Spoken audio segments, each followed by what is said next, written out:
शिवलिंग पे तो किसी भी देवी देवता की आप आराधना कर सकते हैं, लेकिन ज्योतिर्लिंग पर तो सिर्फ शंकर भगवान की ही उपासना की जा सकती है, क्योंकि शंकर भगवान की शक्ति के द्वारा ही वह उत्पन्न हुए हैं, प्रकट हुए हैं।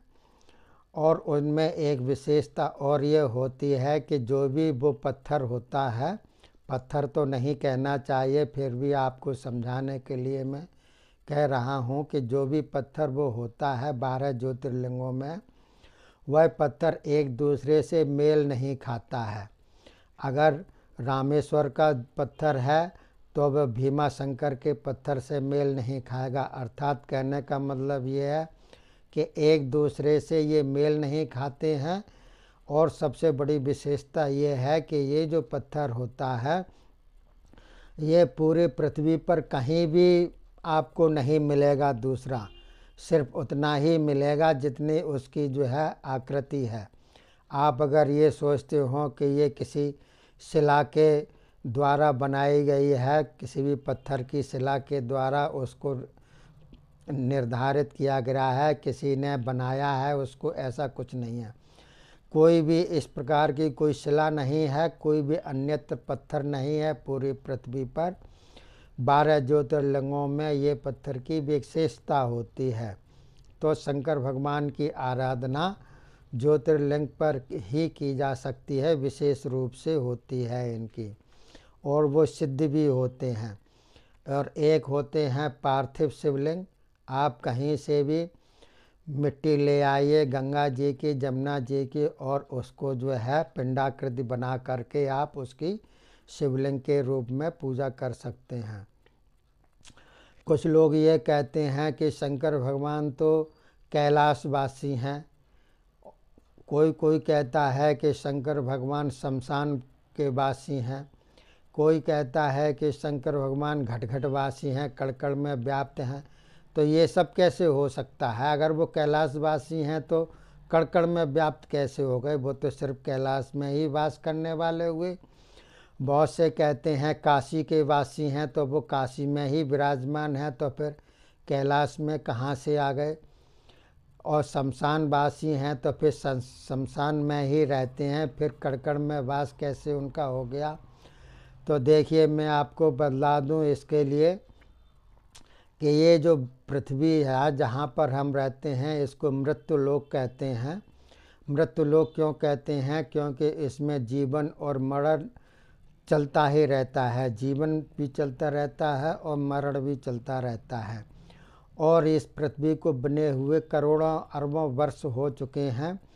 तो इसमें ज्वार भाटे पानी में कई बार आए हैं, कई बार पृथ्वी फटी भी है, और कई बार ज्वालामुखी भी हुए हैं, भूकंप भी आए हैं, और भी कई प्रकार की विपदाएं इसमें आती रहती हैं। तो जो नीचे की मिट्टी है वो ऊपर आ जाती है, ऊपर की मिट्टी नीचे चली जाती है।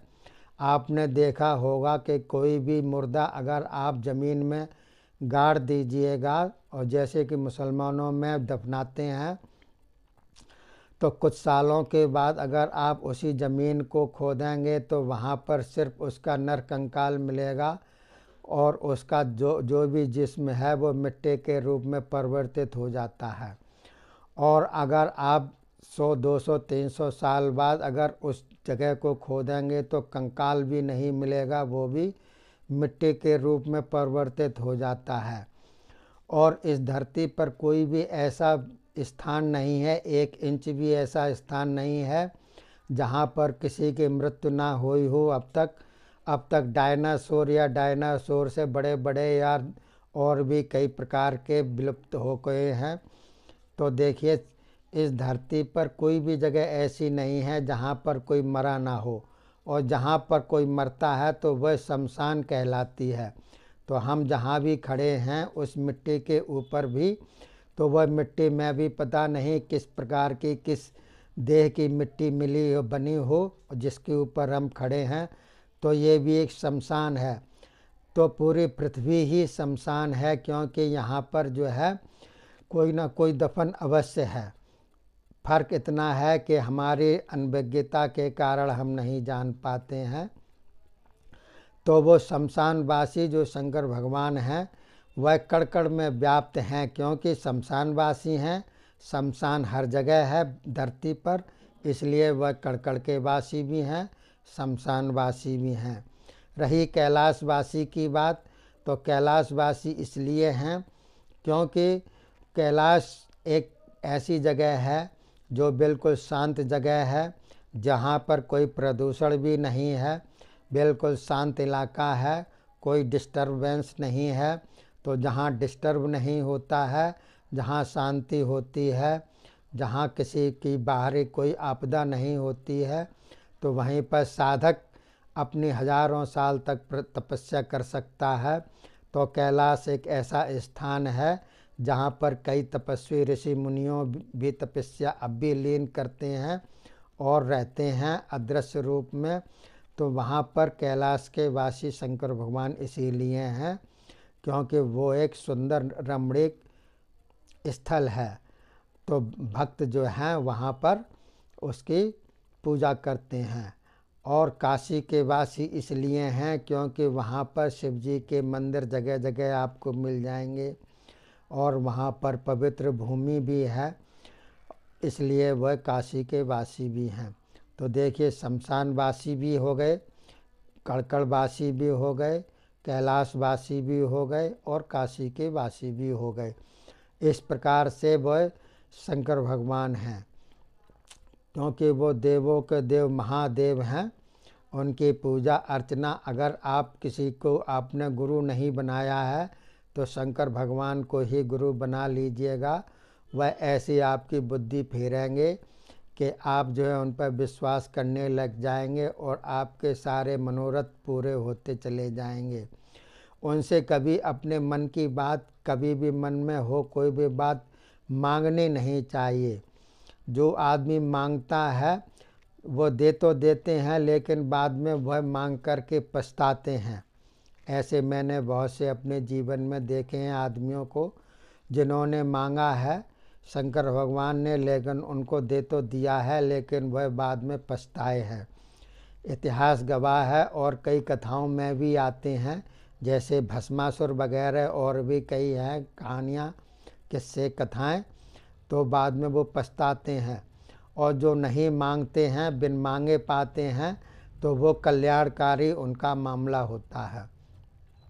तो देखिए साथियों, मैंने आपको बताया शंकर भगवान के बारे में, शिव जी के बारे में, शिवलिंग के बारे में, जो कि शंकर भगवान एक प्रकार से और जो है शिवलिंग एक प्रकार से अलग प्रकार से होते हैं। एक दृश्य हैं और एक अदृश्य हैं। दृश्य में भी अदृश्यता है और अदृश्यता में भी दृश्यमान है। तो देखिए साथियों, मैंने आपको बतलाया। मेरा वीडियो अच्छा लगे है तो लाइक और सब्सक्राइब कीजिएगा, शेयर कीजिएगा। इसके साथ ही मैं सूर्य विज्ञान को यहीं पर विराम देता हूँ। आगे के वीडियो में मैं आपको बतलाऊँगा पुरुषों के रोग के बारे में, जो पुरुषों को रोग हो जाते हैं नासमझी के कारण और वो छिपाते हैं, लेकिन छिपाना नहीं चाहिए कोई भी रोग, क्योंकि रोग छिपाने से वृद्धि होती है रोगों में। तो जो आयुर्वेद के हिसाब से मैं आपको औषधि के रूप के हिसाब से बतलाऊंगा आपको पुरुषों के रोगों के बारे में। तब तक के वीडियो को आप इंतज़ार कीजिएगा। इस वीडियो को बस मैं यहीं पर विराम देता हूँ। कोई बात समझ में नहीं आई हो अगर हमारे वीडियो के अंतर्गत, तो व्हाट्सएप नंबर भी लिखा रहता है, एक ही नंबर है, मोबाइल नंबर भी एक ही है जो कि ब्लैक बोर्ड पर लिखा हुआ है। आप हमसे संपर्क कर सकते हैं किसी भी प्रकार से कभी भी। तब तक के लिए अपनी वाणी को विराम देता हूँ। जय हिंद, जय भारत।